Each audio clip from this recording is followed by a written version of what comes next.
Queridos, vamos abrir a palavra do Senhor em Juízes, capítulo 6, sétimo livro da Bíblia, Juízes, capítulo 6. Vamos a partir do verso 15, queridos. Juízes 6, a partir do verso 15. Ah, Senhor, respondeu Gideão, como posso libertar Israel? Meu clã é o menos importante de Manassés, e eu sou o menor da minha família. Eu estarei com você, respondeu o Senhor, e você derrotará todos os midianitas como se fossem um só homem. E Gideão prosseguiu, se de fato posso contar com teu favor, dá-me um sinal de que és tu que está falando comigo. Peço-te que não vás embora até que eu volte e traga minha oferta e coloque diante de ti.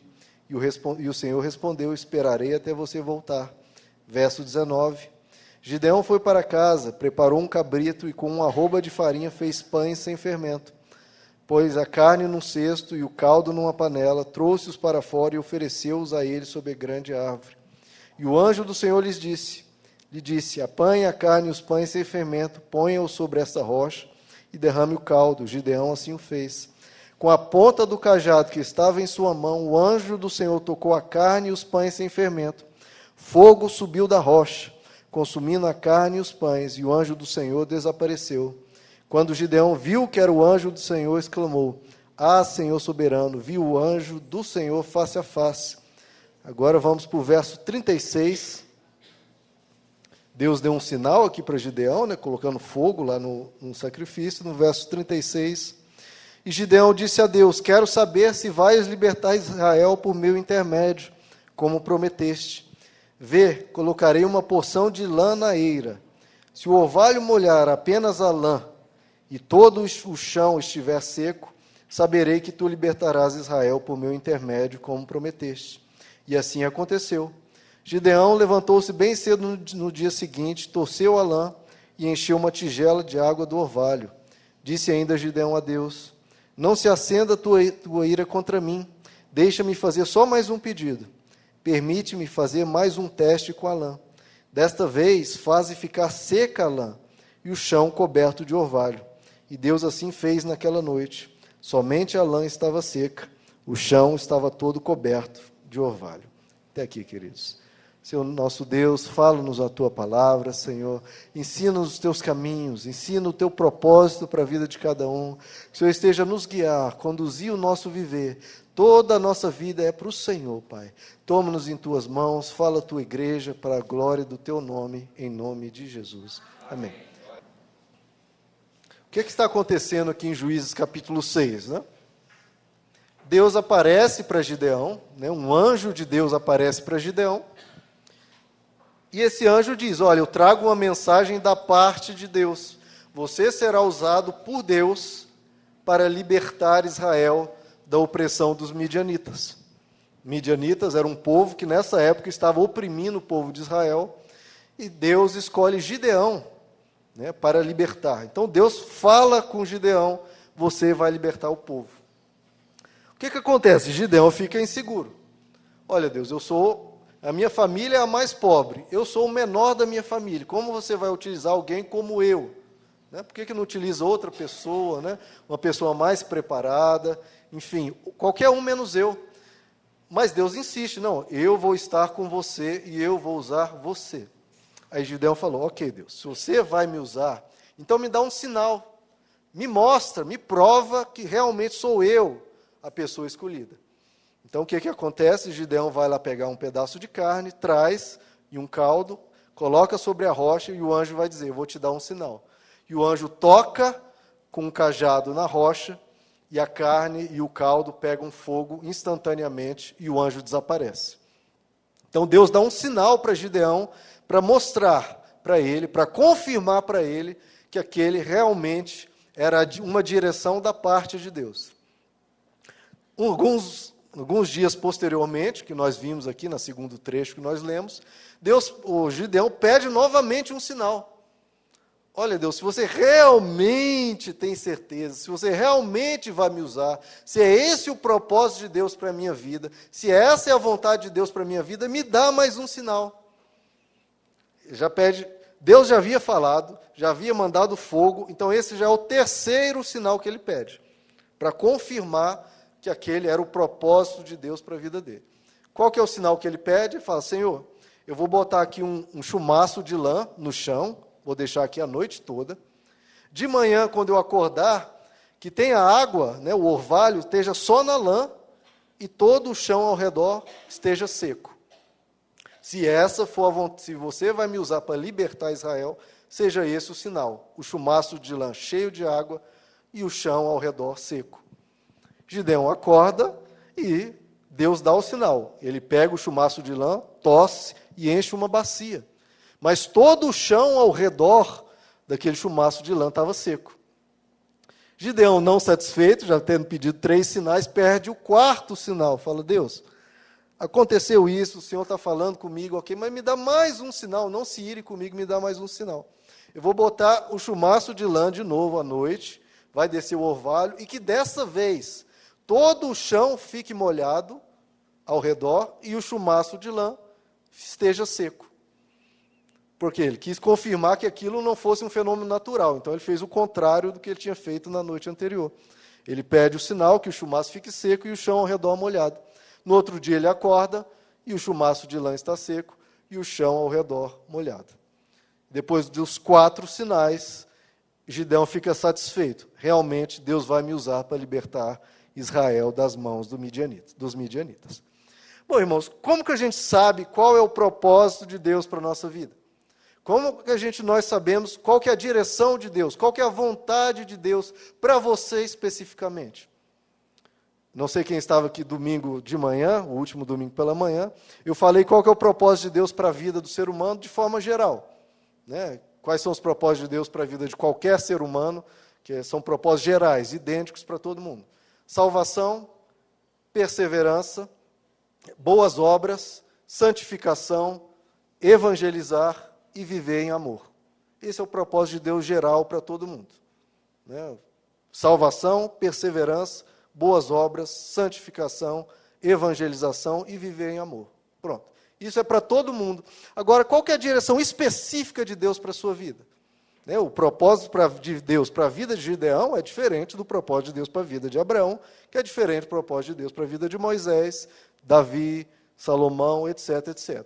Como a gente distingue, né? Quando Deus quer falar conosco, quando Deus quer te dar uma direção, como você sabe que aquilo é de Deus ou não, que Deus está falando contigo ou não?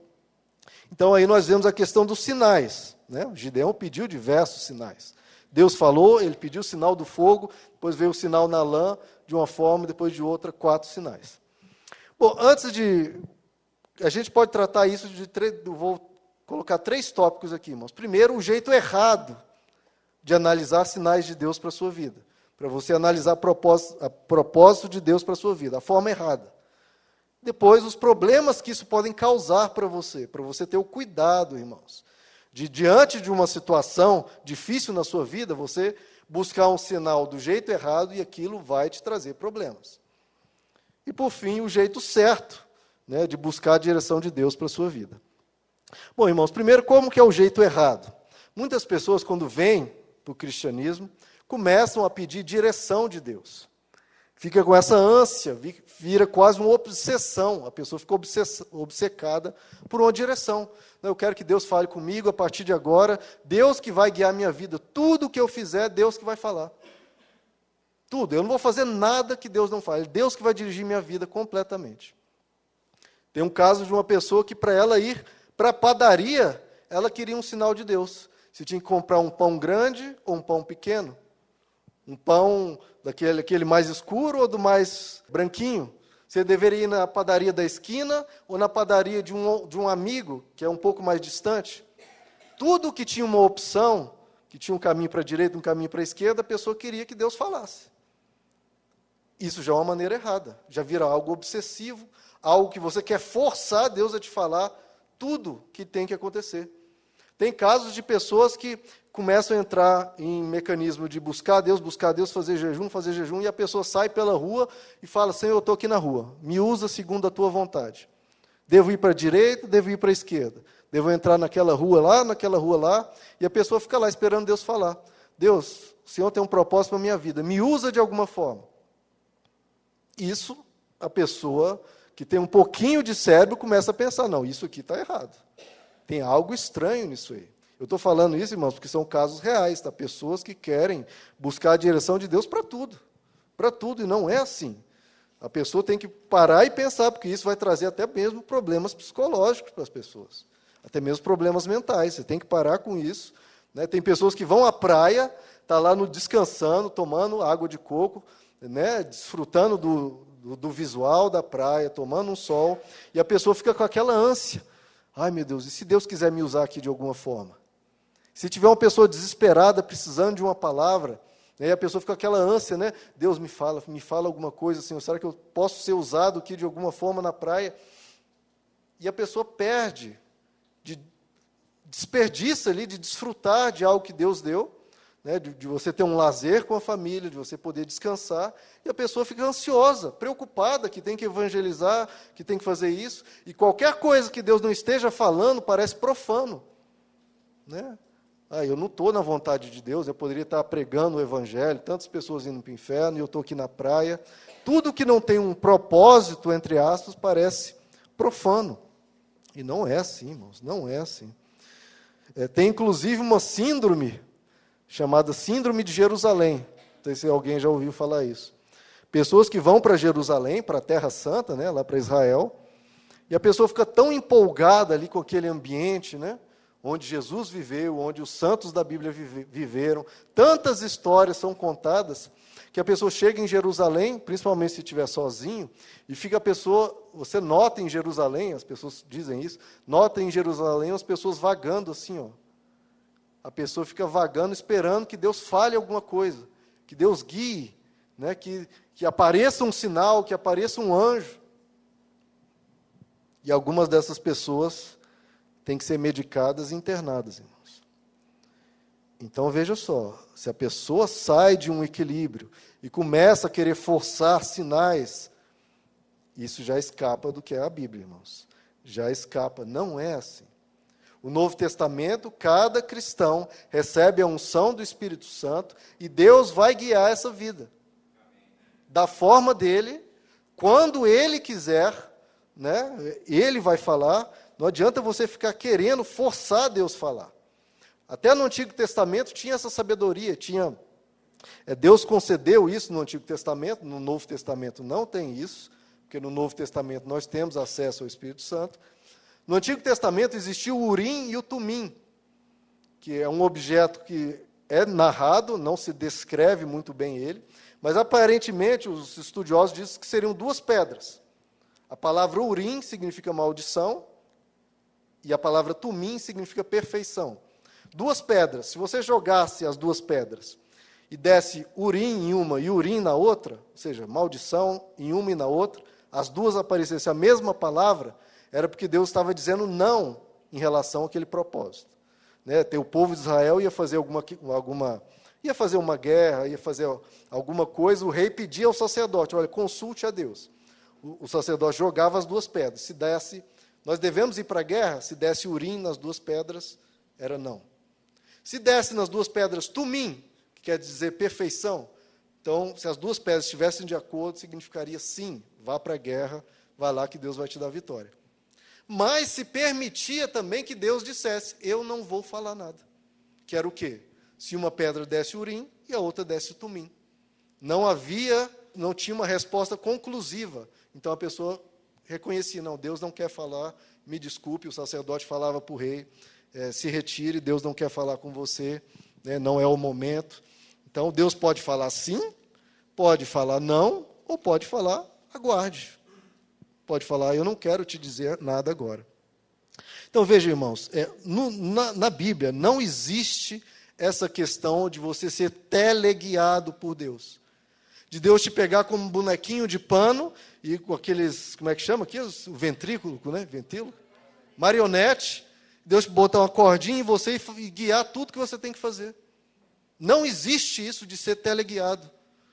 Não existe essa questão de espírito de satélite, GPS, né? Isso é paganismo, irmãos. Deus criou o ser humano com livre-arbítrio. E algumas pessoas querem jogar isso fora. Ah, não, agora me converti, eu quero ser totalmente guiado por Deus. Espera aí, totalmente como assim? Deus te deu livre-arbítrio. Deus não criou robôs, irmãos. Ele poderia ter criado robôs, colocado um chip na cabeça de todo mundo e todo mundo faria exatamente o que ele quer. Robôs, sem nenhuma autodeterminação, sem ter vontade própria. Deus criou o ser humano com livre-arbítrio. Deus não quis robôs no passado e não quer robôs hoje. Deus quer filhos. Filhos que pensam, filhos que querem andar com o Pai. Você pode pedir conselhos, pode pedir direção a Deus? Pode, deve. Veja, tudo isso aqui que eu estou passando, irmãos, é um meio termo. É um bom senso. Não é um extremo, que Deus nunca fala, nem o outro extremo. Tudo que eu vou fazer, Deus tem que falar comigo. Qual padaria que eu vou comprar, tudo que eu fizer, né? Se eu levanto com o pé direito, com o pé esquerdo, se eu levanto de um lado da cama, não, nada disso. Não existe isso. Deus te deu uma mente para pensar. Ele te deu razão, te deu liberdade para escolher sem medo. Como eu falei, Deus criou Adão e Eva perfeitos, 100% perfeitos. E eles estavam lá no Jardim Éden e faziam o que queriam. Nem mesmo Deus estava ali o tempo todo. Deus se retirava, deixava Adão e Eva viverem ali normalmente, como um casal, né, conversando, fazendo as coisas que eles tinham que fazer, e no fim da tarde Deus aparecia conversar com eles. Não tinha essa questão, porque no Éden havia a perfeição. Deus não estava teleguiando eles. Olha, vocês vão fazer, a hora que vocês acordar, vocês vão fazer isso e aquilo. À tarde eu chego e a gente conversa e eu vejo que vocês fizeram isso. Não tinha isso. Isso não é liberdade, isso é opressão, isso é marionete. Deus não é assim. Ele criou ser livres. E assim a gente vive uma vida muito mais profunda, irmãos. É claro que existe a não vontade de Deus. Lá no Éden, como foi? Deus criou o ser humano e falou: vivam, desfrutem do jardim, comam à vontade, comam o que vocês quiserem, não é o que eu mando, não, o que vocês quiserem, fiquem tranquilos, fiquem felizes, desfrutem, né, multipliquem-se, né, que tem gente que acha que o sexo veio depois do pecado, não, Deus falou antes da queda, multipliquem-se, vivam a vida de um casal normal. Mas Deus falou: olha, agora tem uma coisa, há algo que eu não quero que vocês façam, não comam da árvore do jardim, da árvore do conhecimento do bem e do mal. O resto, tudo, sejam livres, façam o que você quiser. Então, existe a não vontade de Deus. Deus pode chegar para você e dizer: olha, tal coisa na sua vida eu não quero, porque eu sei que vai lhe trazer malefícios. Então, Deus revela algumas coisas que Ele não quer. Mas, em geral, a maioria das coisas é livre. É nessa proporção. De tudo comam que tem no jardim. Agora, uma coisinha só eu peço para vocês. Isso aqui não. Olha a proporção. 99,9% façam conforme vocês desejarem. Você acordou de manhã, quer comer isso, quer comer aquilo, fique à vontade. Agora, uma coisinha, essa aqui não. Então, a maioria das coisas de Deus é: viva a sua vida tranquilo, em paz. Agora, alguns direcionamentos Deus já dá. Olha, isso aqui não, porque isso vai lhe trazer malefícios. O que está acontecendo, irmãos, é que muitas vezes os cristãos trocam a inteligência, a sabedoria e o bom senso, né, e começam a pedir sinais. Olha, eu quero sinal, eu quero sinal, eu quero sinal. Ok, meu irmão, peça uma direção de Deus e se Ele der, amém, siga. Mas Deus também te deu a razão, te deu o bom senso e te deu a sabedoria. Se você for ler a Bíblia, irmãos, a palavra sabedoria, ou seja, você usar, né, a sua esperteza, a sua inteligência, o seu raciocínio, o seu bom senso, a palavra sabedoria aparece 2.000 vezes na Bíblia. 2.000 vezes. Deus quer que você seja uma pessoa sábia, que você tenha bom senso, que diante de uma decisão que você tenha que tomar, não sinta opressão. Ah, meu Deus, eu tenho que esperar Deus falar. Não, ora, peça uma direção, se Deus te der, amém. Mas se você tem que tomar uma decisão, peraí, Deus me deu raciocínio, Deus me deu sabedoria. Lá em Tiago, capítulo 5, ainda diz: olha, quem não tem sabedoria, peça a Deus. Veja, não é peça um sinal, peça sabedoria, para Deus te fazer uma pessoa completa, uma pessoa sábia. Os cristãos não têm que ser pessoas bobas, que não sabem tomar nenhuma decisão. Quando Deus tiver que falar, der um sinal, Ele vai fazer isso, irmãos. Quando Ele vê que nós vamos tropeçar, que a gente precisa de uma direção maior, ok. Mas isso tem que ser casos, não o tempo todo. Nós temos que ser pessoas sábias, pessoas inteligentes, né? Pensar, raciocinar, isso são dons de Deus. Quem criou o cérebro foi Deus, não foi o diabo. O cristão não pode viver de microcefalia, né, irmãos? A gente está vendo essa doença aí, crianças que nascem com a cabeça pequena, e o cristão não pode ser um ser de cabeça pequena, que não sabe pensar, que não sabe, né, tomar decisões, sabe pesar os prós e os contras. Não, nós precisamos parar, pensar e sermos sábios. Nós temos que quebrar com preguiça, né? Porque às vezes é mais fácil, né? Eu vou pedir uma direção de Deus, Ele me fala, pronto. Não, isso é preguiça. Você para, pensa, analisa, né, a situação, escreve ali, olha, se eu for por esse lado, vai acontecer tal coisa, aquela outra, por esse lado, talvez aconteça isso, aquilo. Pese os prós e os contras, sempre orando, pedindo para que Deus te dê sabedoria e, se for da vontade dele, que ele dê um sinal, claro. Veja, irmãos, as pessoas antes de serem cristãs, antes, vivendo aí no mundo, nas religiões que tem aí fora, quando a pessoa tem uma decisão difícil para tomar, ou mesmo não difícil, mas pequenas, o que a pessoa faz? A pessoa vai numa cartomante e fala, olha, mãe, tal, tira aí a sorte, joga aí os búzios, joga as cartas, ou a coisa de cristal aí, e vê qual que é a decisão que eu devo tomar. Ou então vai na macumba e pede lá a orientação esqueci o nome da pessoa lá, o pai de santo, me dá uma orientação, o que eu faço? E a pessoa se converte, irmão, vem para a igreja e quer trazer as mesmas práticas.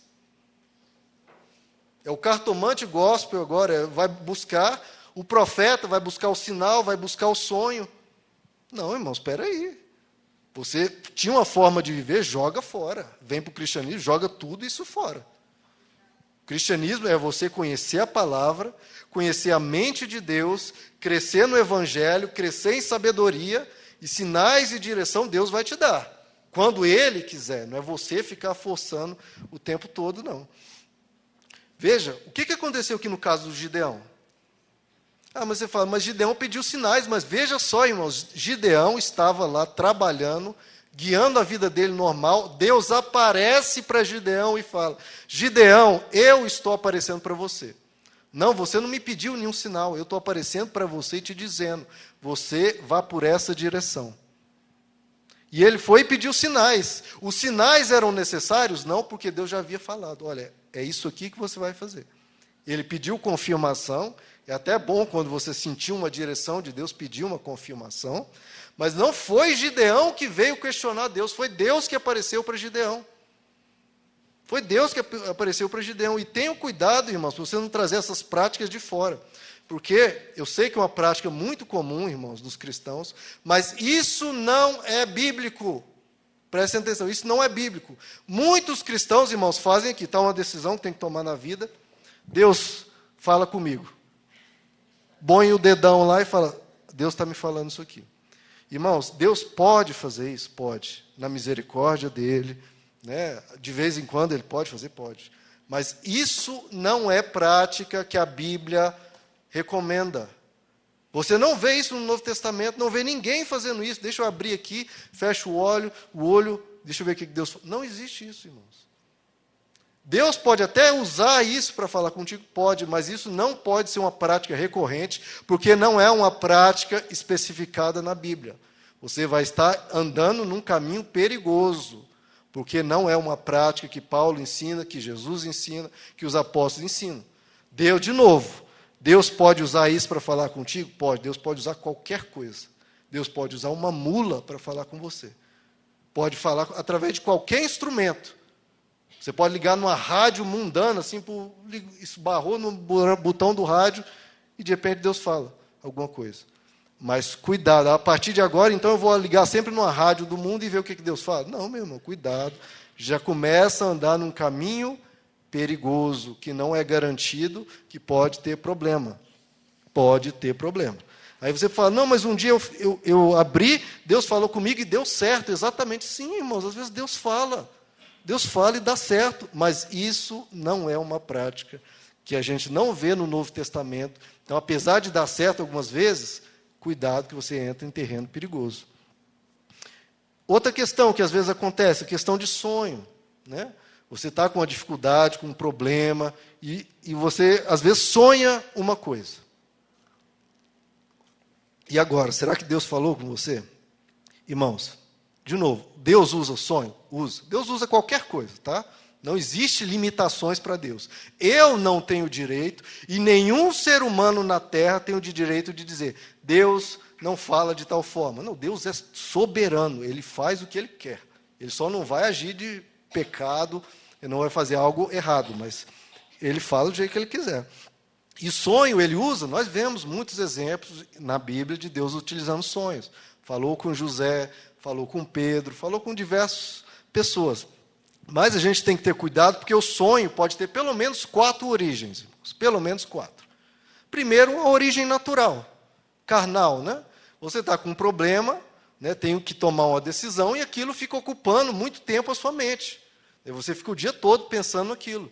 E quando você vai dormir, é natural que o seu cérebro fique, né, remoendo aquilo e você sonhe com aquilo. É natural. Então pode ser de uma origem completamente natural, irmãos. Não foi Deus que falou, pode ser algo natural. Uma outra fonte de origem de sonhos, né, outra origem de sonhos, é questões psicológicas. A pessoa teve um trauma na infância, né, tem uma angústia que ela carrega ao longo da vida, né, e aquilo vai despertar sonhos na pessoa. Então, por razões psicológicas, de uma questão não tratada, de um trauma, etc., aquilo pode fazer brotar sonhos, é até um escape, né, do nosso inconsciente, né, que aquilo vir para fora de vez em quando. Os sonhos podem ter origem natural, psicológica, detalhe, podem ter origem diabólica, irmãos. Nós lemos lá em Efésios capítulo 6 que Satanás envia setas. Ele não toma posse de um cristão, né? Ele não possui um cristão, mas ele lança setas na mente. Ele começa a jogar ideias, pensamentos na sua mente. E se aquilo entra na sua mente e começa a remoer ali na sua mente, quando você dorme, você pode sonhar com aquilo. Então, cuidado. Às vezes a gente acha que Deus está falando, mas às vezes é uma ação de Satanás, ele querendo te levar para um caminho errado. E, por fim, dessas 4 origens, existe também a origem espiritual. Deus pode estar falando com você com um sonho. Pode ser. E aí você tem que ficar esperto. Não tem um sonho que você sente que tem algo diferente. Sente que é uma coisa que, tipo, foi além do seu modo normal de pensar, né? Não é aquilo que você estava pensando, etc. Né? Aí você fica atento. Espera aí, esse sonho talvez seja de Deus. Você ora, peça que Deus confirme de alguma forma e fique atento, porque aquele sonho pode estar revelando algo. E quando aquele algo surgir, você lembra do sonho, opa, realmente está acontecendo, e aí você toma as atitudes. Então, fique esperto. Não despreze os sonhos. Veja, eu sempre estou falando que bom senso. Não despreze o que for revelado. Mas também cuidado de achar que aquilo é uma revelação de Deus. Cuidado, cuidado. Não é assim. É o que o apóstolo João disse. Amados, não creiam em qualquer espírito. Não saia acreditando em qualquer coisa, não. Não creiam em qualquer espírito, mas examinem os espíritos para ver se eles procedem de Deus, porque muitos falsos profetas têm saído pelo mundo. Então, podem haver falsos profetas, falsos sonhos, falsos tudo. Né? E cuidado, de novo, com essa questão de buscar profetas. Irmãos. A forma mais fácil de você ser enganado é você buscar um profeta, entre aspas. Porque se você for olhar na Bíblia, o número de falsos profetas é muito maior do que o número de profetas verdadeiros, homens de Deus verdadeiros. Então, se você for buscar um profeta por aí, a tendência, a chance, 99% é de você ser enganado. Ah, mas ele parecia tão um homem de Deus. Os falsos profetas da Bíblia também pareciam grandes homens de Deus. E eram falsos, mentirosos. Jeremias capítulo 23 diz, assim diz o Senhor dos Exércitos, Jeremias, Deus falando para Jeremias, não ouçam o que os profetas estão profetizando para vocês, eles os enchem de falsas esperanças, falam de visões inventadas por eles mesmos e não vêm da boca do Senhor. Então, cuidado, cuidado, cuidado. Lá em Ezequiel capítulo 13, a palavra do Senhor veio a mim, disse ele, filho do homem, profetize, olha só que interessante, filho do homem, profetize contra os profetas de Israel que estão profetizando agora. Diga àqueles que estão profetizando pela sua própria imaginação.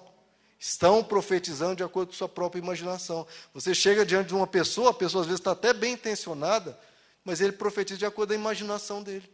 Ele começa a imaginar e fala uma coisa para você. Assim diz o soberano Senhor: ai dos profetas tolos que seguem o seu próprio espírito e não viram nada. Jesus, nós estamos aí estudando o Evangelho de Mateus no WhatsApp. Quem quiser, ainda não participe, quiser participar do estudo no WhatsApp, me procure. Jesus foi o que mais martelou contra falsos profetas, irmãos, é o tempo todo. Em Mateus 24 ele diz, olha, aparecerão falsos profetas, e eles realizarão grandes sinais e maravilhas para, se possível, enganar até os eleitos. Veja só, falsos profetas realizando sinais e maravilhas para enganar, se possível, até os eleitos. Alguma pessoa diz, não, mas eu fui num profeta e eu vi diante dos meus olhos ele curando uma pessoa, ele ressuscitando uma pessoa, etc. E daí, meu irmão? O anticristo, que é a pessoa mais diabólica que vai pisar nessa terra, ele vai fazer sinais, e vai curar pessoas, vai ressuscitar mortos. Curar uma pessoa não significa que essa pessoa é de Deus. Não significa. Eu estou vendo na TV uma pessoa realizando 1001 milagres. E daí, irmãos? O diabo também tem esse poder. Não caia nessa. Em Mateus 7, Jesus diz, cuidado com os falsos profetas. Eles vêm a vocês vestidos de peles de ovelhas, mas por dentro são lobos devoradores. Ok? Irmãos, eu estou dizendo tudo isso porque quando você busca sinais, você pode ser tremendamente enganado e vai te dar problemas. Vai te dar muito problema. Primeiro, irmãos, o que acontece? Quando a pessoa fica buscando um sinal, eu quero um sinal, eu quero uma direção, muitas vezes a pessoa começa a crescer dentro dela medo, insegurança. Enquanto eu não tiver um sinal claro, a pessoa fica com medo. Ai, meu Deus, o que eu faço? A pessoa fica insegura e fica abobalhada. A pessoa não sabe o que fazer. A pessoa não tem coragem, não tem determinação, não tem força. Um cristão ele tem que ser um ser corajoso, irmãos. Forte, determinado. Uma pessoa que vai para cima. Mas Deus não me deu nenhum sinal. Meu irmão, Deus está contigo. Deus caminha com você. A hora que Ele quiser dar um sinal, Ele vai dar. Igual como Ele apareceu para Gideão e falou, Gideão, eu quero te dizer uma coisa. Deus vai falar com você a hora que você precisar. Agora, não perca a coragem, não perca a fé, não perca a determinação, não perca a força. A Bíblia diz que o justo viverá pela fé. Pela fé, não é por sinais, é pela fé. Você crê, você confia que Deus está contigo, que Deus te dá força, que Deus vai te prosperar, que Deus vai te guardar. Não é por sinais, é por fé. Você confia em Deus, que Ele vai te fortalecer, e a hora que precisar, irmãos, Ele vai falar. Ele vai falar. E o problema de você ficar buscando sinais é começar a enxergar sinal onde não tem. Onde não tem, a pessoa precisa tomar uma decisão, preciso tomar uma decisão. Aí de repente passa uma borboleta azul voando. Essa borboleta é o sinal. É o sinal que eu estava esperando. E aquilo não tem nada a ver com Deus. Essa borboleta azul é um sim. Se fosse uma borboleta vermelha, era um não. Que isso, irmãos? Que isso? Você começa a enxergar sinais onde não tem, e essa pessoa que viu a borboleta azul e vai naquele caminho, né, da borboleta azul, e começa a dar tudo errado. Tudo, aquele caminho, se a pessoa usar a sabedoria, pensa, não, por aqui não vai dar certo, isso aqui está errado. Não, mas ele viu a borboleta azul. Então ele ignora o bom senso, ignora a sabedoria e vai no caminho da borboleta azul.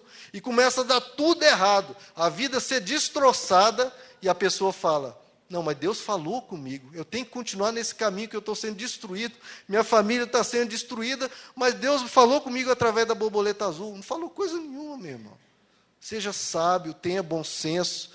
E se Deus te dar algum sinal, Ele vai te dar confirmações, vai te mostrar de uma maneira clara. Não queira forçar Deus a falar.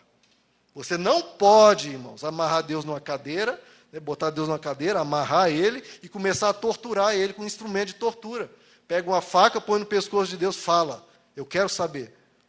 Não existe isso não, meu irmão. Se você forçar Deus a falar, você vai ouvir outras coisas que não é Ele. Não é Ele.